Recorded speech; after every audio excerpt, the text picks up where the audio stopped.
Assalamualaikum warahmatullahi wabarakatuh. Alhamdulillahilladzi faddala bani Adam. Wassalatu wassalamu ala sayyidil arabi wal ajam wa ala alihi wa sahbihi janabil ulumi wal hikam. Amma ba'du. Perkenalkan, nama saya Ahmad Mustafa Siddiq. Saya dari Prodi PAI 4P Universitas Al-Ihya Kuningan Cibubur. Saya di sini akan melaksanakan sebuah tugas mata kuliah ICT dosen pengampu Bapak Supandi MPD yang berjudul mahasiswa mampu mendesain atau membuat prosedur pengembangan media berbasis ICT. Mungkin langsung saja kita bacakan materinya. Yang pertama, 1. Menetapkan tujuan. Tentukan terlebih dahulu apa yang ingin dicapai dari media berbasis ICT yang akan dikembangkan. Adakah tujuan tertentu yang ingin dicapai? Apakah itu kepentingan pendidikan, bisnis, atau hiburan?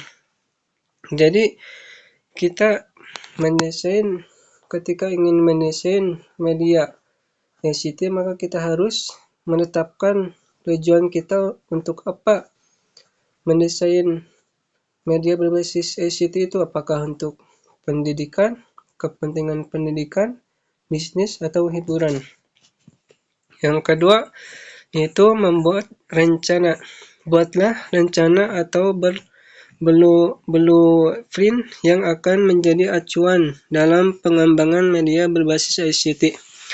Rencana ini harus mencakup bagaimana proses pengembangan dilakukan secara menyeluruh, termasuk pemilihan teknologi, desain, penggunaan program, dan integrasi dengan sistem lain. Jadi, ketika kita ingin mendesain media ICT, yang kedua harus membuat rencana. Apakah rencana kita mendesain untuk penggunaan program dan integrasi dengan sistem lain. Yang ketiga, yaitu melakukan penelitian, melakukan survei dan riset terhadap kebutuhan pengguna media dan teknologi yang digunakan sangat penting untuk menyusun sebuah media berbasis ICT yang efektif. Dari sinilah kita bisa bersifat kreatif dan inovatif. Jadi, ketika kita ingin mendesain media ICT, kita harus melakukan penelitian terlebih dahulu. Yang keempat, merancang dan mengembangkan. Setelah melakukan penelitian dan menentukan rencana, keseluruhan media berbasis ICT dapat dirancang dan dikembangkan sesuai dengan kebutuhan dan target pengguna. Selama tahap ini, kita juga dapat menentukan jenis media yang akan dibuat, seperti website, aplikasi, atau game. Yang keempat, kita ketika ingin merancang media berbasis ICT, kita harus merancang dan mengembangkan seperti membuat website, aplikasi, atau game. Dan yang kelima, yaitu uji coba. Sebelum menyelesaikan pengembangan media berbasis ICT, penting untuk melakukan uji coba untuk mengetahui apakah media tersebut efektif dan sesuai dengan tujuan awal. Dalam tahap ini kita bisa meminta feedback dari pengguna untuk meningkatkan kualitas hasil pengembangan. Jadi, ketika kita ingin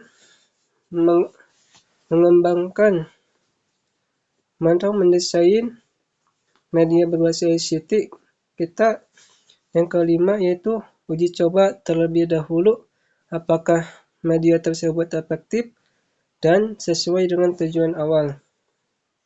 Dan yang keenam yaitu evaluasi.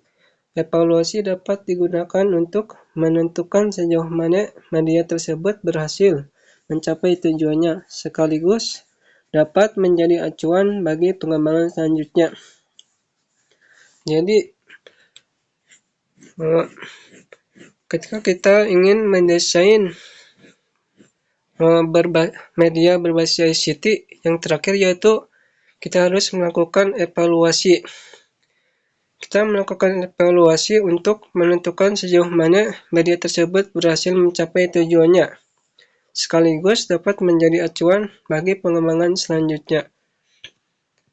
Kesimpulan, dalam mengembangkan media berbasis ICT ada beberapa teknik dan metode yang dapat kamu gunakan seperti Agile atau Scrum yang fokus pada kolaborasi, komunikasi, dan pengorganisasian dari awal hingga akhir tahapan pengembangan. Semoga tips ini bermanfaat dan kamu dapat menemukan langkah-langkah yang tepat untuk mengembangkan media berbasis ICT yang sukses dan efektif. Mungkin cukup sekian pemaparan materi dari saya. Kurang lebihnya mohon maaf. Wabillahi taufiq wal hidayah. Wassalamualaikum warahmatullahi wabarakatuh.